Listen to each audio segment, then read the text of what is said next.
I needed to delete everyone on social media. That's right. Every person that I followed on social media, I either deleted them, or and if they were my friends and closest friends, I just blocked them. I blocked them so that when I open up my social media apps, the only people I see are the people who um, are in my need to connect with list, right? My mentor calls them my Dream 100. So I put people in this list of people who I would like to work with, connect with, or people whose content I value, that helps me and allows me to move forward. And so that is important, guys, that you have your social media platform set up so that you can get the most out of it. So that if you go into social media and you jump on social media, at least when you go on there, the content that you're looking at is extremely valuable. And it helps you from getting lost in that constant scrolling of social media content, and it puts you back on track. I know it helped me. It put me mentally back on track to become a producer and not a consumer. So when your Dream 100, as my mentor said, is all producers, when you get on there, it reminds you that you need to be on there for to create value, to help people to move forward. And it reminds you that you got work to do, because these people in your Dream 100 are doing work. They're doing work. They're creating value, and they're creating lives for people that that are of significance. And this is what I want from you guys. I really truly want you guys to jump on here and begin to make the life that you want based on the group of people who you watch on social media, right? I know that I tell you guys all the time that environment is destiny, right? Whoever you are around is whoever you will become. It is what you will be like. Your environment is your destiny no matter what. That includes people you're always looking at on social media. If you're always watching uh, clown memes on social media, you'll probably end up being a damn clown, guys. You know, maybe not a professional clown, right? But you'll be 10% funny and 10% not going nowhere, you know? Uh, so when I talk about your environment, that is important as well.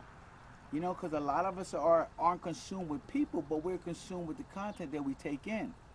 And we begin to use that content that we take in as um, as our barometer in our decision making process and our judging process and things that we do process, because we're always being influenced all the time, guys.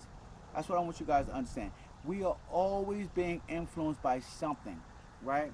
So if you're being influenced by something, at least you should make sure that you're being influenced by something that moves you in a positive direction, not a negative one. So so that is key, guys. But the premise of this entire podcast today, and I'm knocking it out early, is what are you working towards? What are you working towards? So this may change over the years, right? This may change over the years what you're working towards, guys. But you must be sure that when you're on this path, um, that that it is certain, right? This path that you're working on is certain, you know. And the reason I say this is because um, when things get hard, this path will be your fallback, right? Whatever you're working on is your like fallback. It's your go-to. So you need to have a solid path that you can fall back on, and also and on top of everything else, guys, this what you're working towards, this will drive your why. Like, why are you doing what you're doing? And when you do this, it will make sure that your why is extremely strong. And and the reason being is that your why needs to be strong is because life is hard. Life is hard. And there's so many things coming at us from so many different directions that sometimes we get distracted and we lose focus on where we need to go. Sometimes we are underwater and spinning around and not knowing what we need to do next in order to create the life that we want. And so when you have a strong why, you reach up and you pull for that why, and that why pulls you back in the direction that you need to go. So knowing what you're working towards is mandatory. It is mandatory, and you can't escape that. You have to know what you're working towards in life in order to have a good life.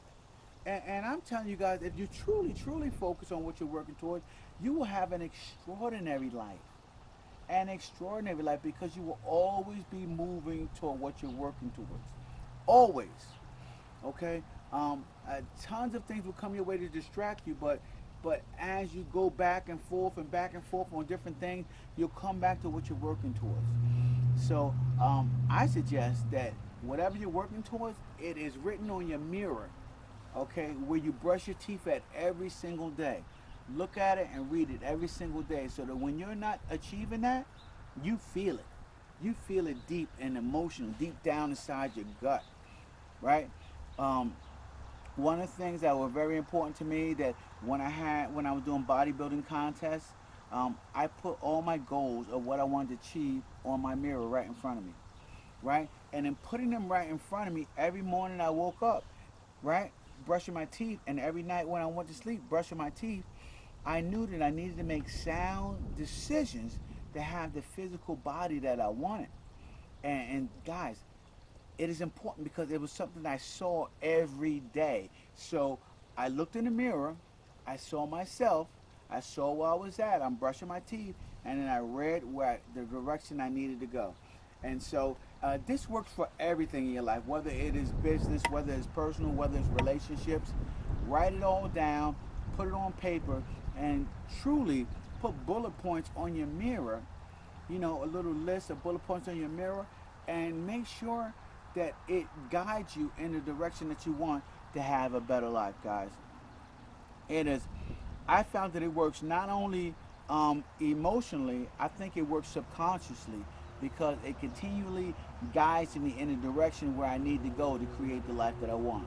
So that is important. What are you working towards, and how strong is your why? Now, I know that always talk about circle of influence, guys. Circle of influence is very, very, very important to me when it comes to creating the life that you want. Circle of influence. So when I talk about circle of influence, what I want you guys to understand is that it is not just um, about the people you hang around, but it is your relationship to the people that you're hanging around.